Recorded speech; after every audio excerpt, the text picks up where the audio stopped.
sənin kimi insanlara bunu aşılamıram. Mən sənin kimi insanlara üzr istəyirəm, bunu aşılamıram. Mən çıxıram səhnə mədəniyyətinlə birlikdə, normal geyimdə, keçimimdə, danışıq mədəniyyətimdə durub mən insanlara istedad sənət aşılayıram.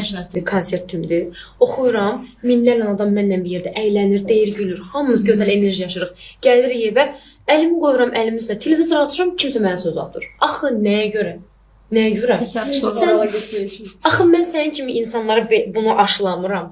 Mən sənin kimi insanlara üzr istəyirəm, bunu aşılamıram. Mən çıxıram səhnə mədəniyyətinlə birlikdə, normal geyimdə, keçimimdə, danışıq mədəniyyətimdə durub mən insanlara istedad sənət aşılayıram. Nisbətən ötürürsünüz də ki, hər kəsin keyfi açılsın. Mənim aşılama səbəbi, mənə kimsə pul verməyib ki, Nərgiz xanım, sizin məsəl üçün səs biliklərinizdə nə bacarığınız varsa, mən ondan yararlanmaq istəyirəm, al bu pulu, gəl onun qarşılığına. Mənə kimsə nəsə vermiş ki, mən onun qarşılığında özümü öldürürüm. Mənim özümü öldürmə səbəbim mənim işimə olan sevgimdir. Sən durub burada mənə deyə bilməzsən ki, nə olar, gəl, oğluma gəlin ol.